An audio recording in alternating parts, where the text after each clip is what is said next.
Welcome back, everybody. Today I'm going to do a video on solving systems of equations using the elimination method, specifically with multiplication, because I know a lot of students struggle with this. Now I'm going to emphasize the point that I made in my previous elimination video, that we need a positive and a negative of the same number with the same letter. So that is our coefficient in front of the same variable. We need a positive of that coefficient and a negative.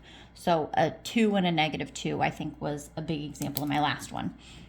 Another reminder also, we could get rid of or eliminate the x variable or the y. In this case, I'm going to do both for the same problem. So for my first one, I'm going to cancel x. So I'm going to show you what it looks like to cancel the x for the equations. 5x plus 4y equals 22, and 7x plus 6y equals 32. So here are my two equations. I know I'm going to use elimination specifically with multiplication because I don't have an easy setup for substitution because I have coefficients with all of my variables. It's not going to be easy to get them by themselves. And my coefficients here don't match. So 5 and 7 won't cancel each other out, even if I change to a negative. 4 and 6, same thing. So I'm going to have to multiply, in this case, both of my equations. Now, I like to put my little thoughts on the side here. I know that helps a lot of students if you're looking at the numbers and you're like, what the heck was I doing? It helps a lot if you write it in plain English on the side. So that's what I'm going to do. So my little thought this entire time is going to be 5 and 7 both go into 35. Whoop, off the page just a little there. So 5 and 7 both go into 35, meaning they both multiply up to get to a 35. Remembering I want a positive and a negative, very important. So I'm going to, in trying to cancel out my x, that's why I picked the 5 and the 7, I'm going to multiply 5 times 7 to get the 35. There's my positive. And I'm going to do the 7 on the bottom times -5. That's going to get my -35. So I have my positive and my negative there. So this is my main idea. This is my little thought bubble. Right? So you're not going to write this every single time, but this should be what is going through your head. What number do they both go into? Remember, you want a positive and a negative. So I'm going to multiply all three of these numbers here by what I said I would. So I'm going to multiply by a positive 7 for the top and a -5 on the bottom. So multiplying here. Is this the proper math way to write this? No, I would have parentheses here. I would write 7s on both sides. This is the math tutor in me, in that I just want something easy for my students to replicate. Am I always going to use perfect math vocabulary? Absolutely not. I'm going to take this number and I'm going to multiply it with all three things. Again, just trying to simplify it here. Writing that reminder to myself. I'm going to multiply all three. A lot of students struggle with that and they completely forget that you have to multiply all three terms. Students like to only multiply the first two. We got to do all three all the way across. So I'm going to do that multiplication now. If I do this multiplication here, I have 35x for 7 times 5. 7 times 4y is 28y. And 7 times 22 is 154. Use your calculator, right? That's why we have them. -5 times 7 is -35x. -5 times 6 is -30y. And -5 times 32 is -160. Watch your signs for this. When I was making my notes for myself, I completely forgot the negative there, and I wondered why my numbers didn't make sense. All right, my positive 35 and -35 cancel when I combine these. These guys are going to go away. Positive 28 plus -30, or you could think -30, is -2y. And positive 154 and a -160 is going to be -6. divide by -2 on both sides, and y equals 3. There we go. Now we're not done because remember, I still need to find my other variable.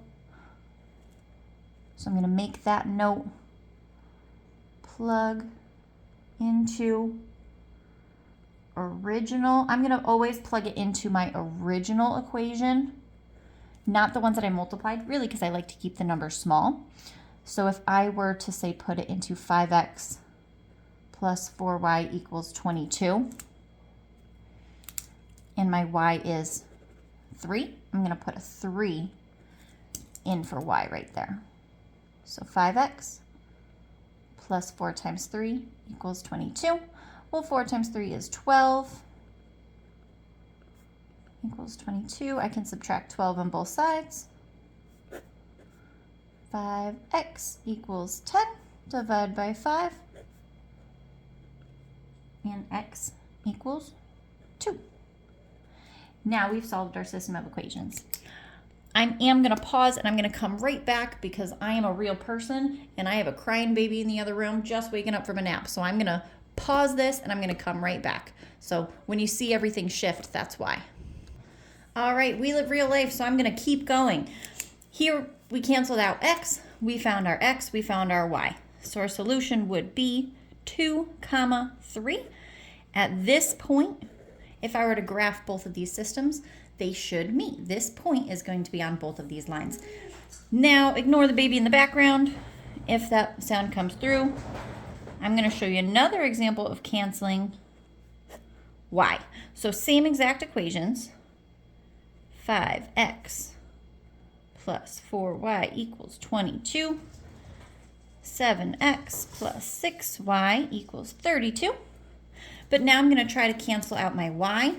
Now, thought bubble again. This time I want to cancel my y's. So I'm thinking about my 4 and my 6. So I'm going to say 4 and 6 both go into 12. Right? If I multiply them together, that's 24. But I like smaller numbers, so I'm going to do 12. It's a nice smaller number they both go into. Remember, I want a positive and a negative. So I'm going to do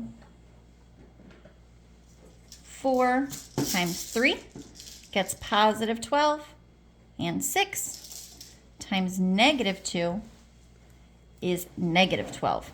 Positive, negative of the same number. There's my little side thought. This is what is going through your brain when you're trying to pick what it is that you multiply. So I'm going to do just that. I'm going to multiply the top by 3 and the bottom by negative 2. Make sure you multiply all 3 parts there. 3 times 5 is 15x. 3 times 4y plus 12y. 3 times 22 is 66. Now negative 2 times 7 is negative 14x. Negative 2 times 6y is negative 12y. I should have wrote minus 12y. Should not speed run equations with baby in the background. Negative 2 times 32 is going to be negative 64.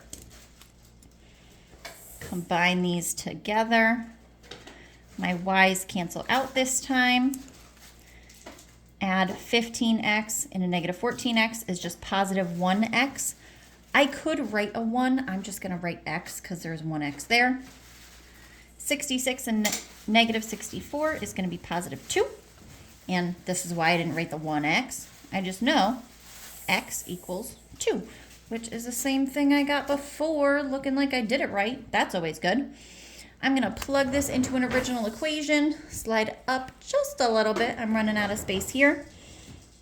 If I plop this into one of my originals, let's say I put it in my first one for 5x plus 4y equals 22. I get 10 plus 4y equals 22. Subtract that 10 on both sides. 4y equals 12 and divide. Y equals 3. Also, same thing, if you get the same answer 2 different ways, it's usually a pretty good sign you did it right. 2, 3, same solution. I promise I'll do more examples without a baby running around in the background, without a pause in the middle. Again, this is real life, just trying to do some math tutorials to try to make your life in Algebra 1 easier. Follow along for more math tutorials.